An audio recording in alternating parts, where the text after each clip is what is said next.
बता देती हूँ, मैं अपने बेटे के आगे बहुत मजबूर हो गई थी। भले ही तुम इस घर में लव मैरिज करके आई हो, भले ये शादी हमारी मर्जी के खिलाफ हुई है, लेकिन अब तुम चौधरी परिवार की बहू बन गई हो। जी माँ जी।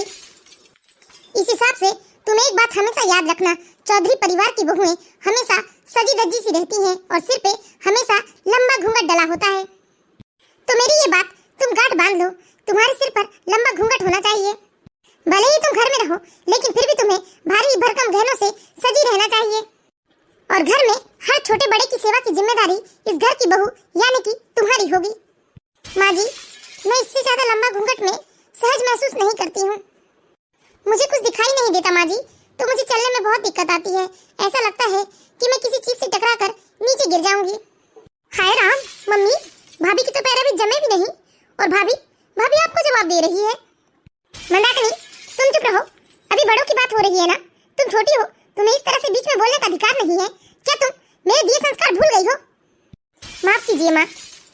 बेचारी बिंदिया ने बड़ी हिम्मत करके सिर्फ अपनी सास से 2 शब्द बोले थे, लेकिन सरला देवी को अपनी नई नवेली बहू से इस तरह से जवाब सुनना बिल्कुल अच्छा नहीं लगा। वह गुस्से से भड़कते हुए कहती है, देखो बहू, हमारे घर की बहुएं अपने मायके की छूट ना यहाँ नहीं चला सकती। तुम्हारे मायके में क्या होता था, तुम कैसे रहती थी, इससे हमको कोई लेना देना नहीं है। तुम्हें बस ये याद रखना है कि ये तुम्हारा ससुराल है और तुम्हें तुम्हारे ससुराल के हिसाब से चलना है। सरला देवी जी ने इतनी कड़क आवाज में भड़कते हुए कहा कि बेचारी बिंदिया डर कर सहम गई थी। असल में सरला देवी चौधरी खानदान की मुखिया थी, एक सख्त अनुशासन प्रिय और अपने नियमों को पत्थर की लकीर मानने वाली एक कड़क महिला थी। सरला देवी के लिए घर की बहू का सबसे बड़ा धर्म था पति की सेवा, परिवार की इज्जत और परंपरा का पालन करना। सरला देवी जी के 2 बच्चे थे, बेटी थी मंदाकिनी और बेटा था नंदकिशोर। वैसे मंदाकिनी अपने भाई से छोटी थी, लेकिन सरला देवी ने पहले अपनी बेटी का विवाह किया था। बेटा नंदकिशोर शहर में पढ़ता था और वह शहर में पढ़ने वाली लड़की बिंदिया से प्यार कर बैठा था और दोनों ने ही शादी करने का फैसला कर लिया था। नंदकिशोर अपनी माँ और अपने परिवार की परंपराओं को अच्छी तरह से जानता था। उसे पता था कि शादी के लिए उसकी माँ राजी नहीं होगी, फिर भी पूरे परिवार के खिलाफ जाकर उसने बिंदिया से शादी कर ली, जो कि सरला देवी जी के उसूलों के सख्त खिलाफ था। बेटे के मुंह में सरला देवी ने बिंदिया को तो बहू मान लिया था, लेकिन दिल से उसे अपना नहीं पाई। और जैसे ही बिंदिया इस घर की बहू बनकर आई, तो सरला देवी जी ने बिंदिया को लंबा घूंघट ओढ़ने, भारी भरकम गहनों से सजी धजी रहने तथा परिवार के प्रत्येक सदस्यों की सेवा करने का फरमान जारी कर दिया था।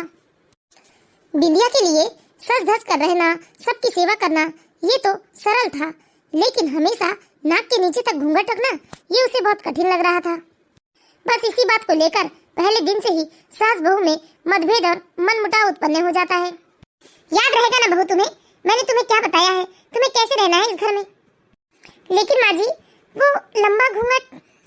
चुप करो, हमने जो कह दिया इस घर में वही होता है और हमें कोई लेना देना नहीं है कि तुम अपने मायके में कैसे रहती थी, क्या करती थी। लेकिन अब तुम्हें तो अपने ससुराल के हिसाब से रहना है, यह बात तुम गांठ बांध लेना। बेचारी क्या कर सकती थी, इसलिए वो डरते हुए चुपचाप अपनी सास की बात को सुन लेती है।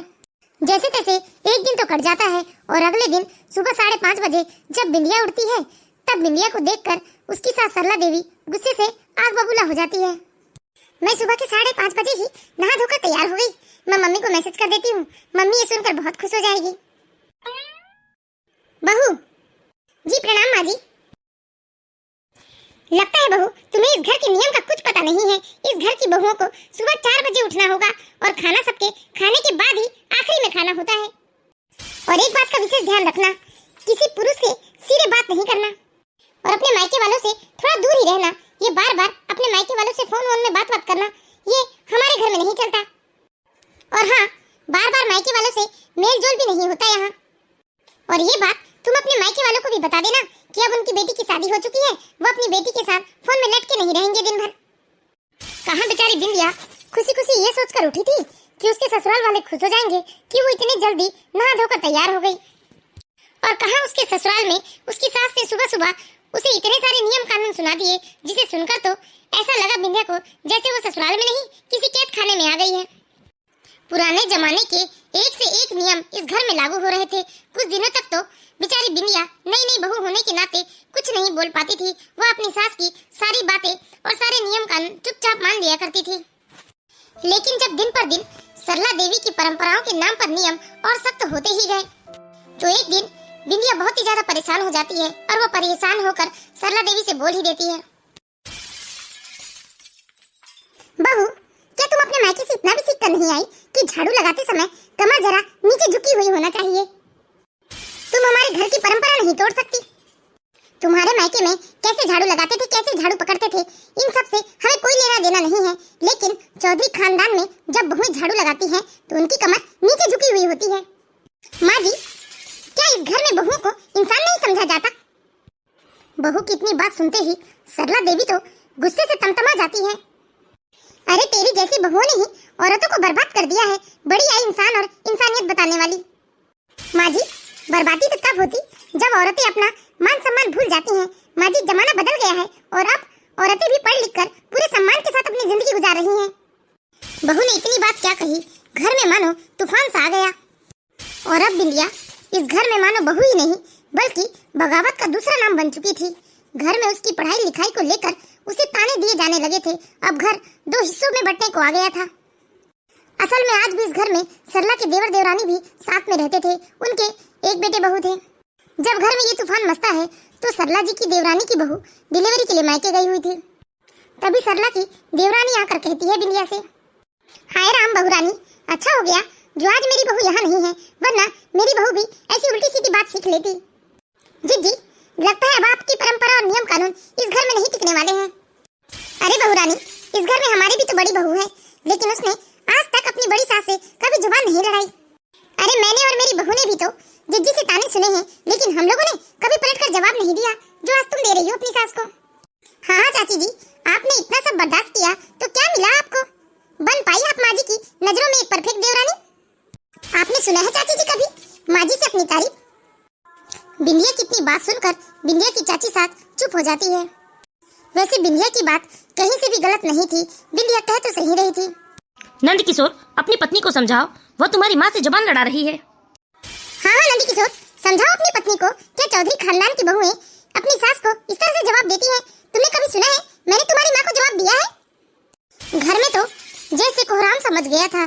बेचारा नंद किशोर अपने आप को दो पहाड़ों के बीच में पिसता हुआ सा महसूस कर रहा था। एक तरफ माँ का गुस्सा था और दूसरी तरफ पत्नी की बेबसी।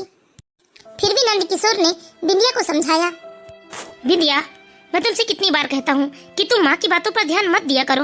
मैं ये रोज रोज के झगड़े से बहुत परेशान सा हो गया हूँ। प्लीज कम से कम तुम तो समझो। क्या समझू जी? मैं जितना माँ जी की बातों से दूर जाने की कोशिश करती हूँ, माँ जी तो मुझे उतने ही ताने देती है। मेरे हर छोटे बड़े काम को लेकर वो ताना कसी करती है। बस यही कहती है कि मेरे बाप ने मुझे कुछ नहीं सिखाया, मेरी माँ ने मुझे कोई संस्कार नहीं दिए। बताइए ना, मैं कब तक बर्दाश्त करूँ ये सब? प्लीज बिंदिया, मेरे बारे में तो सोचो। मेरे सिर में पूरे टाइम दर्द बना रहता है। ऐसा लगता है जैसे दर्द से मेरा सिर फट जाएगा। बिंदिया ने भी अपने पति की बात सुनकर अपनी सास की बातों पर ध्यान देना छोड़ दिया।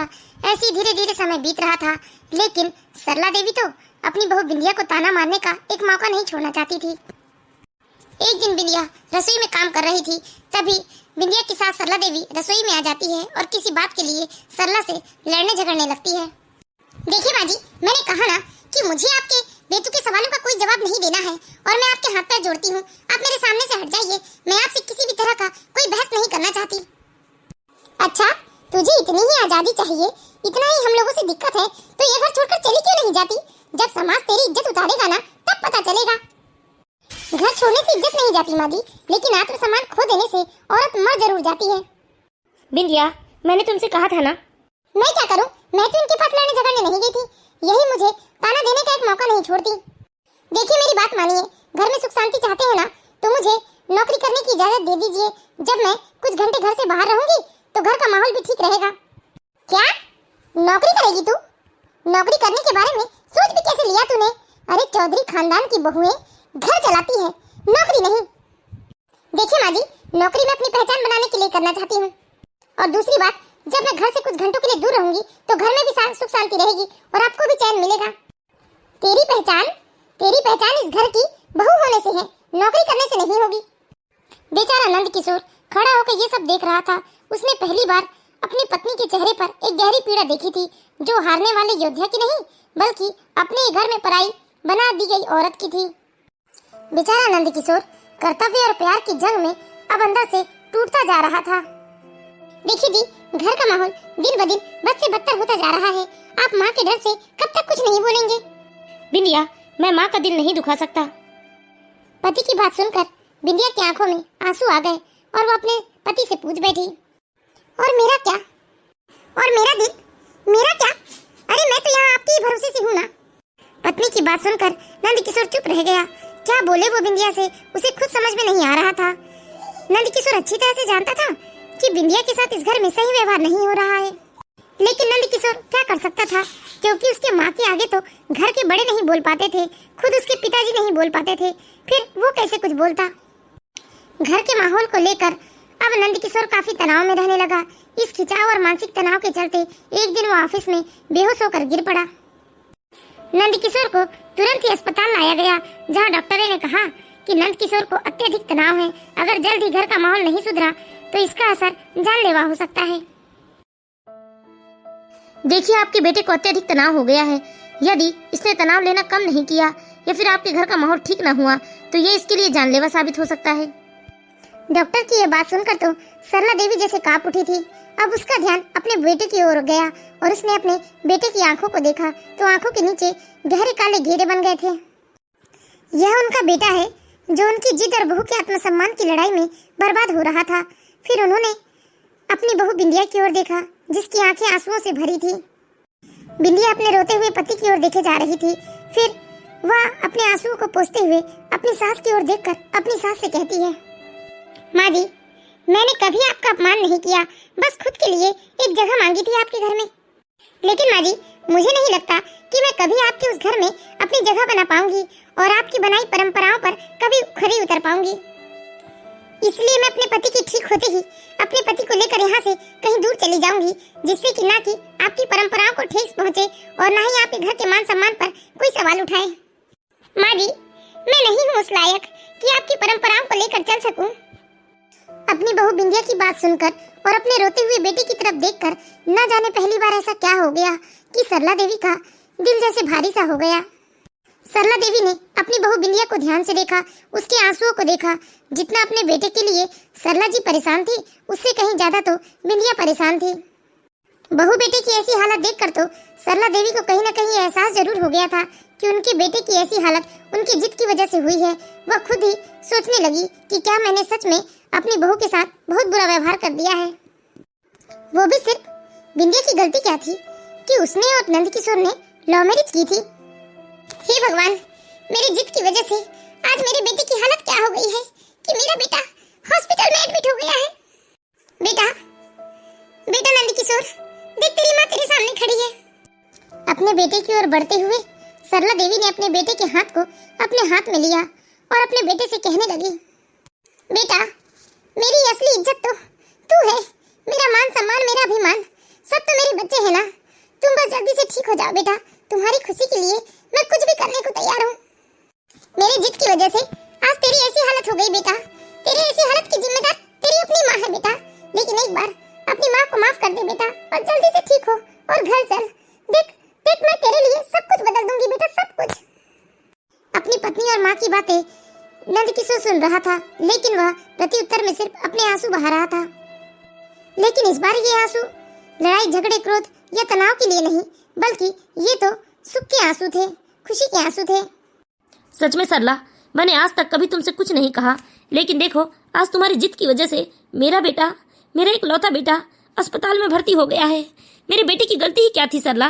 क्या उसने अपनी पसंद से जीवन साथी का चुनाव किया? ये गलत था सरला। गलती तो तुम कर रही थी। तुम अपनी पसंद की लड़की नंदकिशोर के साथ बांधना चाहती थी, लेकिन नंदकिशोर आज के समय का पढ़ा लिखा बेटा है। फिर भी उसने तुम्हारी पूरी मान सम्मान किया, तुम्हें पलट कर कभी उसने जवाब नहीं दिया। लेकिन क्या इतने पढ़े लिखे सक्षम लड़के को अपने पसंद से अपनी जीवन संगनी चुनने का भी अधिकार नहीं है? आज सरला देवी को अपनी गलती का एहसास हो रहा था। सरला देवी असल में बहुत डर गई थी कि आज उनकी जिद की वजह से वो अपने बेटे को हमेशा हमेशा के लिए खो देती। सरला देवी यह सोचकर ही डर गई थी कि आज उनका बेटा उनसे दूर चला जाता। अब सरला देवी ने कहीं न कहीं ये निश्चय कर लिया था कि वो अब अपनी बहू को पूरे दिल से अपनाएगी, पूरा मान सम्मान देगी और अपने घर के माहौल को पूरी तरह से बदल देगी। अस्पताल में 3 दिन भर्ती रहने के बाद जब बिंदिया अपने पति नंद किशोर को लेकर घर लौटती है तो बिंदिया और नंद किशोर घर का माहौल देखकर एकदम आश्चर्यचकित रह जाते हैं। आज के बाद मेरी बहू बिंदिया चाहे तो वो नौकरी कर सकती है, उसे कोई रोक टोक नहीं करेगा। और बिंदिया बेटा, तुम्हें घूंघट में रहने में, भारी भरकम जेवर लाद कर रहने में दिक्कत होती थी ना, तो आज के बाद इस घर में बहुओं को घूंघट में रहने की कोई जरूरत नहीं है। और ना ही इस घर की बहुओं को अपने मायके में फोन करने या बातचीत करने या अपने माँ बाप से मिलने जाने में कोई पाबंदी रहेगी। अब इस घर में सिर्फ एक ही परंपरा चलेगी और वो परंपरा होगी इंसानियत और प्यार। पहले इस घर की दीवारें तानों से गूंजा करती थी, लेकिन अब ऐसा लग रहा है मानो इस घर में इंसानियत रहने लगी है। अब इस घर के लोग एक दूसरे के दुख सुख को समझने लगे थे और अब जाकर ये ससुराल बिंदिया के लिए नर्क नहीं बल्कि स्वर्ग का द्वार हो गया था। आज इस घर में खुशहाली लौट आई थी। आज इस घर का प्रत्येक सदस्य खुश था, क्योंकि इस घर में हमेशा से सरला देवी का ही ताना सहा चलता था।